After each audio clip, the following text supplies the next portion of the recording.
मैं परमेश्वर का धन्यवाद देता हूँ इस सुबह के समय के लिए। सर्वशक्तिमान परमेश्वर के चरणों में आने का प्रभु ने जो मौका दिया है।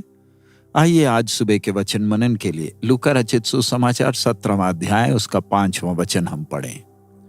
तब प्रेरितों ने प्रभु से कहा, हमारा विश्वास बढ़ा।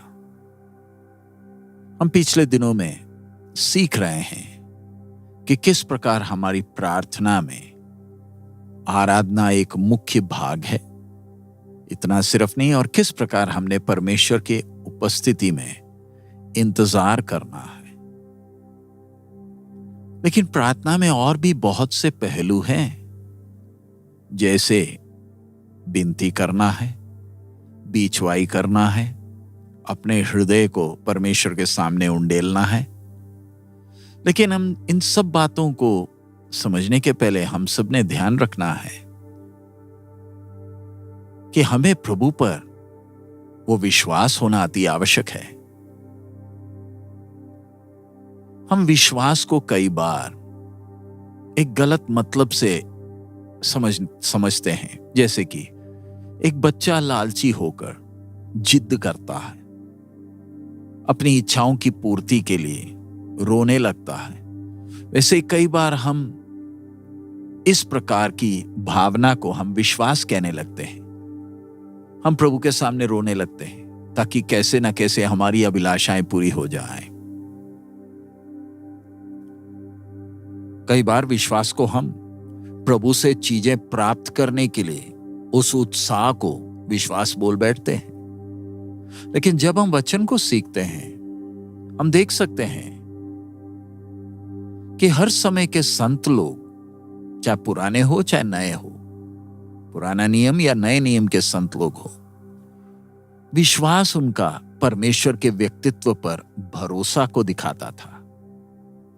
वो परमेश्वर से कुछ पाने के लिए नहीं,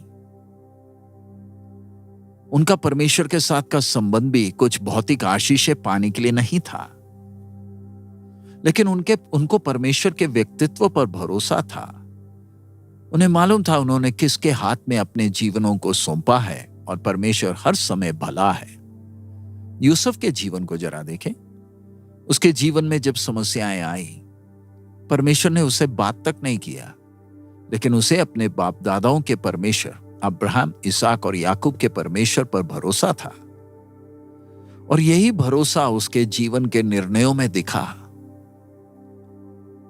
उसने लोगों को यह आज्ञा दे रखी थी कि उनका शरीर मिस्र में ही रहेगा, और जब पूरा कौम वायदा किए देश में वापस जाएगा तब अपने भाइयों के साथ उसका शरीर लेकर जाना है।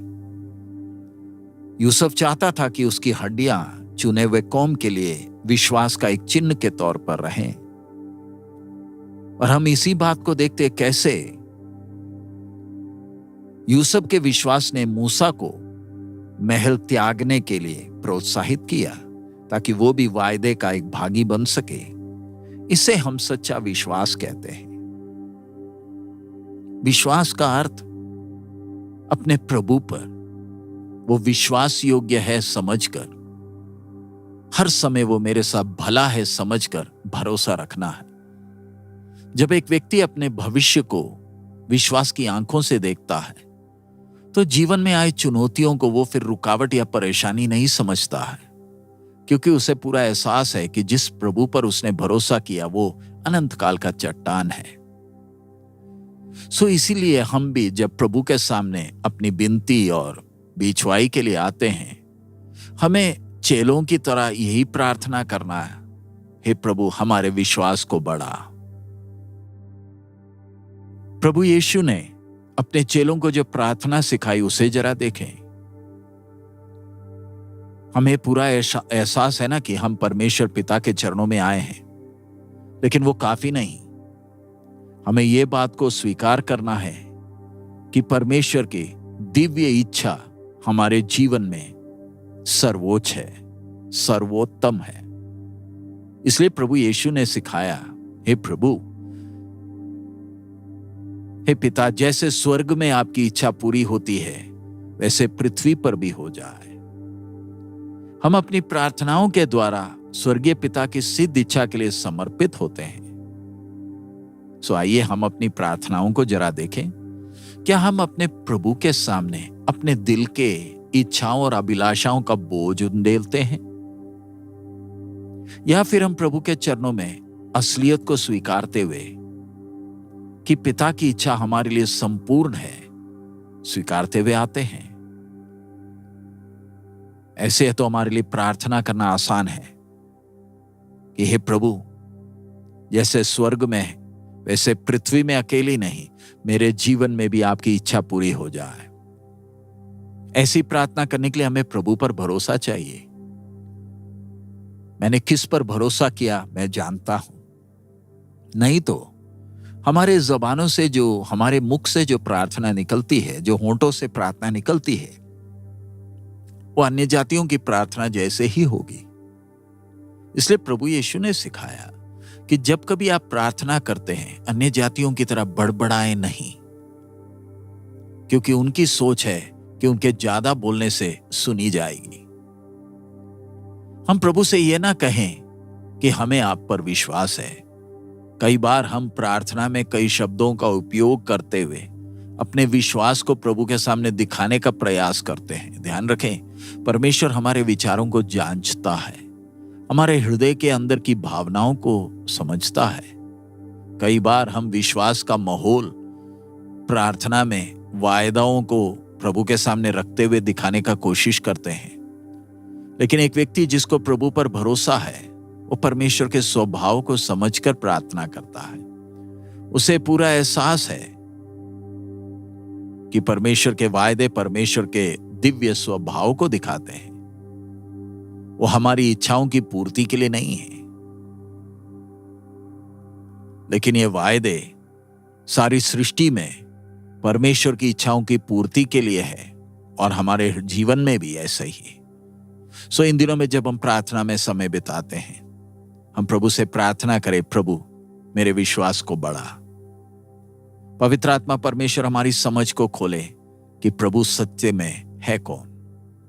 तब हमारा अंदर का व्यक्ति परमेश्वर की सिद्ध इच्छा के लिए समर्पित होगा, और फिर हम देख सकेंगे हमारी प्रार्थनाओं में जो बदलाव आता है।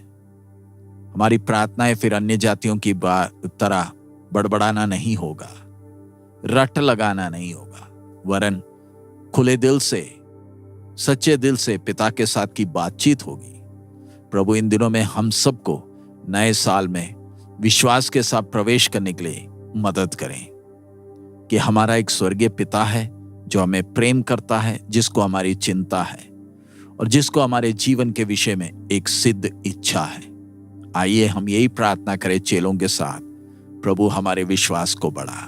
इन वचनों के द्वारा प्रभु हमें आशीषित करें। आइए हम प्रार्थना करें। हमारे अनुग्रहकारी दयालु पिता, हम आपका धन्यवाद देते हैं इस समय के लिए। प्रभु इस वचन के लिए धन्यवाद देते हैं। कई बार हम भी प्रभु अन्य जातियों की तरह प्रभु बड़बड़ाते हैं, रट लगाते हैं, अपने दिल की तमन्नाओं को, अपनी अभिलाषाओं को, अपनी लालच को, अपनी लालसाओं को आपके सामने उंडेलते हैं, विश्वास का नाटक करते हैं। प्रभु हमसे बात करने के लिए धन्यवाद। प्रभु इन दिनों में आपके स्वभाव को समझकर, आपके और करीब आकर प्रार्थना में आपसे बात करने का वो अनुभव, वो धन्य अनुभव हमें एक एक को दे। प्रभु आप हमें प्यार करते हैं, आप हमारे लिए भलाई ही करेंगे। आपके व्यक्तित्व पर भरोसा कर चलने के लिए हम एक एक को मदद करें। हमारे विश्वास को प्रभु चेलों ने जैसे प्रार्थना की, वैसे आज हम भी प्रार्थना करते हैं, पिता हमारे विश्वास को बढ़ा। आपकी आशीष मांगते हैं, यीशु मसीह के मधुर नाम से मांगते हैं, आमीन। प्रभु हम सबको बहुतायत में आशीष दे। हमारा प्रभु अति शीघ्र आ रहा है। मारानाथा।